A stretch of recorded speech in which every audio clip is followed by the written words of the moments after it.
Welcome to another mega episode of the Adult Fans of Nerf Show. This is a mega-sized mega episode of the Adult Fans of Nerf Show. Nah, it's probably not going to be mega size. It'll probably just be about the regular size, but it's going to be a mega episode. Mega cool with mega awesome stuff. I'm Mr. S. And I'm Mr. K. And as you may have guessed from the bajillion times we just said mega, we have the Magnus. What to say about the Magnus? The Magnus is the second offering in the the Nerf and Strike Elite Mega Series. It's a tongue twister full of awesome right there. The pistol version of the Centurion, so to say, because that was the only other mega we have. This thing is pretty cool. It's ginormous, but it has to be because it fires mega darts.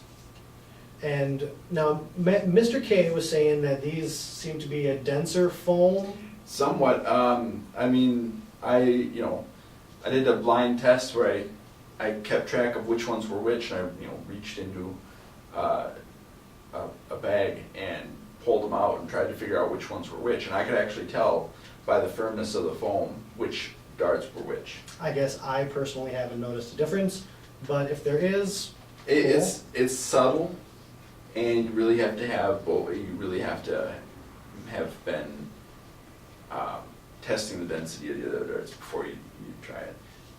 But whether or it's a negligible change. So a possible upgrade to the mega rounds, we're not sure, but it could be cool. All it's probably going to do is increase the performance. This guy on the package says it's rated for 85 feet. We haven't done any comprehensive distance testing yet to be sure that it can consistently hit that, but if it's anything like the Centurion, it'll probably get close. It's actually nothing like the Centurion, at least internally. Well, obviously. It does have a direct plunger, which the way that they've designed it allows them to fit all this power into such a small package.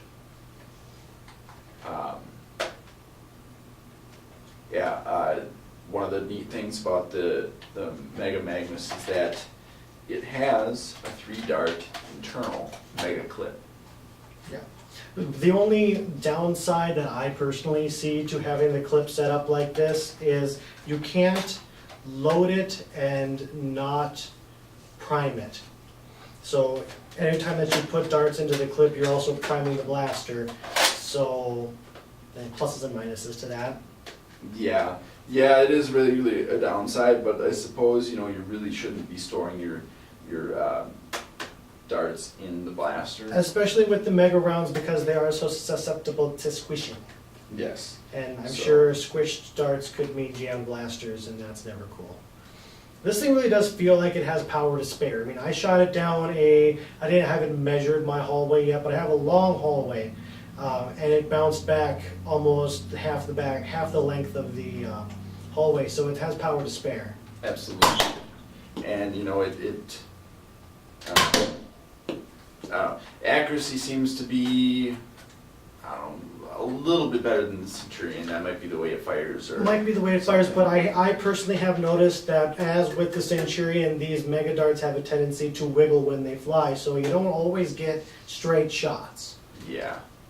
But it is what it is. You still get a lot of range for the package.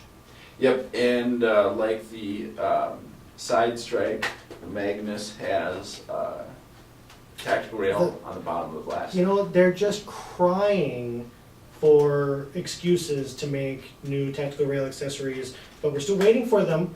We want to see more because this is a perfect place for, as I said in the Zombie Strike episode, a laser sight or some kind of more practical thing for the bottom-mounted tactical rails.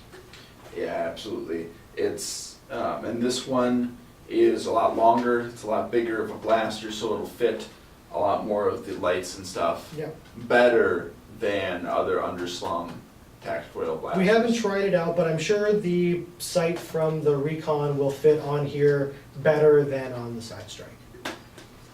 Now, one little cool thing that I want to point out on this guy is what we can, I'm pretty sure this is the jam clearing feature, but it has a little dot right there. And you can't push it in. I haven't been able myself to push it in with a finger to get it to work, but with a pen or some kind of other narrow device, you push that in and it unlocks the slide. It's supposed to unlock the slide.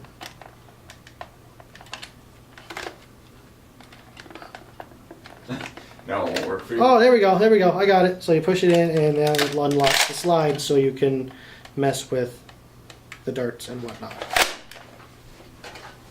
So yeah, that's the jam clearing feature basically on the Mega Magnus, because I mean there isn't really one other than that if it does get jammed. I mean you could try and reach in here and pull out the dart, but you might not have very much. It doesn't have a door or a window or something that slides, so that's really your only option. Not sure that's the best. I mean, it would have been better to have a button that you push in to unlock it, but this works, I guess. Yeah. You know, if this is really any indication of what they're going to do with the Mega line, I'm looking forward to seeing what other kind of blasters they can come up with. As am I. Again, this is a great place to experiment with new things, and this because it's a new technology, so they really can play around with it, because darts of this magnitude with this much power is really new ground. Yes, yes, it is. So the Mega Magnus is cool. We like it. Try it for yourself. Range is around $15, so a relatively good price for what you get. Comes with 3 darts, and watch out for factory mishaps. Yes. Mine, when I bought it, didn't come with the bottom 2 screws in the handle, and also didn't come with the loop that's normally here for bandolier. For bandoliers. So, yeah, I didn't notice it until I bought it and took it out of the package. I figured, it's a special blaster. So. Yeah. So yeah, keep riffing.